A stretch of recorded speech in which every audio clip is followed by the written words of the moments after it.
আমার মতো মিষ্টি লাভার কে কে আছেন? আজ তাদের জন্য নিয়ে এসেছি মাত্র 10 মিনিটে তৈরি করা যায় এরকম একটি মিষ্টি রেসিপি নিয়ে। আসসালামু আলাইকুম, welcome to my channel SG food. কেমন আছেন সবাই ভিউয়ার্স? আজকে আমি আপনাদেরকে তৈরি করে দেখাবো সুস্বাদু দুধ এবং ব্রেড দিয়ে তৈরি মালাই ব্রেড টোস্ট রেসিপি। তো চলুন তৈরি করে নেওয়া যাক। মালাই ব্রেড টোস্ট তৈরির জন্য আমি এখানে ব্রেড স্লাইস নিয়ে নিয়েছি। এখন আমি একটি ছুরির সাহায্যে ব্রেডের সাইডের যে ব্রাউন অংশটা আছে সেটা কেটে নিচ্ছি। আমি এখানে ছোট যে ব্রেডগুলি হয় সেগুলো নিয়েছি, তবে আপনারা যে কোনো ব্রেড, স্যান্ডউইচ ব্রেডও নিতে পারেন। আমি ব্রেড স্লাইসের সাইডের যে ব্রাউন অংশটা আছে সেটা কেটে নিয়েছি। এখন এগুলোকে একটা পাশে সরিয়ে রাখছি। পরবর্তীতে আমি এগুলো দিয়ে ব্রেড ক্রাম তৈরি করে নেব। এখন আমি সেই ব্রেড স্লাইসগুলোকে আরও একটি স্লাইস করে নিচ্ছি। ব্রেডগুলোকে স্লাইস করে নেওয়া হয়ে গেছে। এখন আমি মিষ্টি তৈরি করতে চলে যাব। তো এর জন্য আমি চুলায় একটি প্যান বসিয়ে দিয়েছি এবং চুলার হিটটা অন করে দিয়েছি।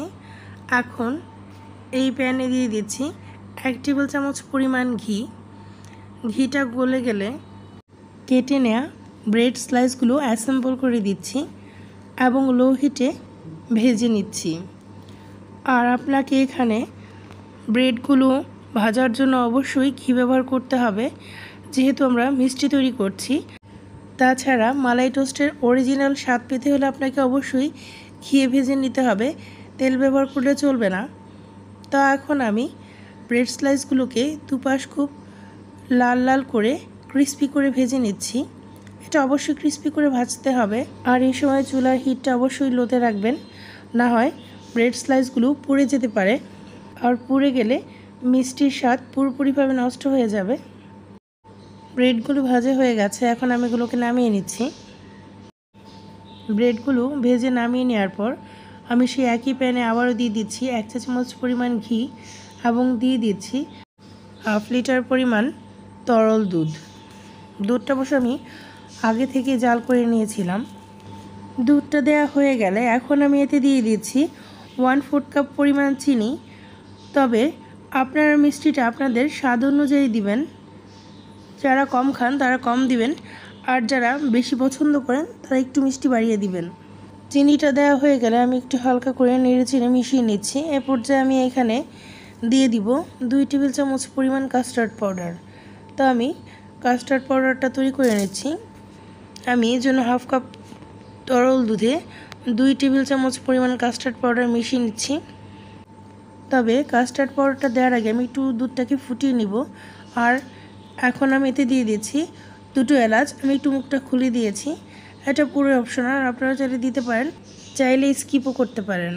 দুধটাতে খুব ভালো করে বলক চলে এসেছে।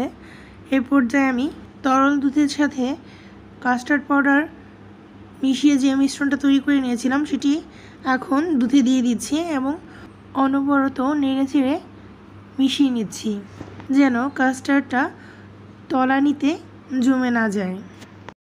তো এখন আমি এই মালাইটাকে জাল করে ঘন করে নিচ্ছি। আর জাল করার মাঝে মাঝে একটু নেড়ে দিচ্ছি যেন তলানিতে ধরে না যায়। জাল করতে করতে মালাইটা অনেকটাই ঘন হয়ে এসেছে। তো এই পর্যায়ে আমি চুলাটা বন্ধ করে দিচ্ছি, কারণ মালাইটা যখন ঠান্ডা হবে তখন আরও বেশি ঘন হয়ে যাবে।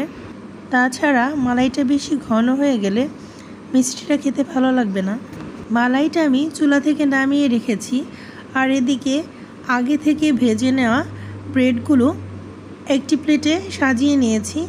এখন আমি গরম গরম মালাইটা ব্রেডের স্লাইসের উপরে ছড়িয়ে দিচ্ছি। তবে আপনারা চাইলে একটু ঠান্ডা করেও নিতে পারেন। আমি যতটুকু মালাই তৈরি করে নিয়েছিলাম সবটুকু মালাই আমি ব্রেডের উপরে দিয়ে দিয়েছি। মালাইটা দেখতে এখন অনেকটা পাতলা মনে হচ্ছে, কারণ এটা এখনও গরম। যখন এটা ঠান্ডা হয়ে যাবে তখন অনেকটাই ঘন হয়ে আসবে। মালাইটা দেওয়া হয়ে গেলে এখন আমি কিছু পরিমাণ পেস্তা বাদামের গুঁড়ো এবং চীনা বাদামের গুঁড়ো মিষ্টির উপরে ছড়িয়ে দিচ্ছি। মানে আমার কাছে যা ছিল তাই দিলাম। এতে করে মিষ্টির লুকটা অনেক বেশি অ্যাট্রাকটিভ হয়। তবে এটা অপশনাল, আপনাদের কাছে না থাকলে আপনারা স্কিপ করতে পারেন। আর বাদামটা স্কিপ করলেও আপনার মিষ্টি স্বাদ কোনো অংশে কমে যাবে না।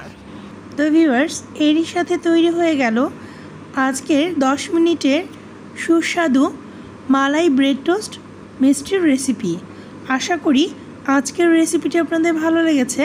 ভালো লেগে থাকলে একটি লাইক দিবেন, চ্যানেলটি সাবস্ক্রাইব করবেন, ফ্রেন্ডস এবং ফ্যামিলির সাথে বেশি বেশি শেয়ার করবেন। আর হ্যাঁ, বানিয়ে আমাকে জানাবেন কেমন হয়েছে। আজ এ পর্যন্ত, সবাইকে ধন্যবাদ। আল্লাহ হাফেজ।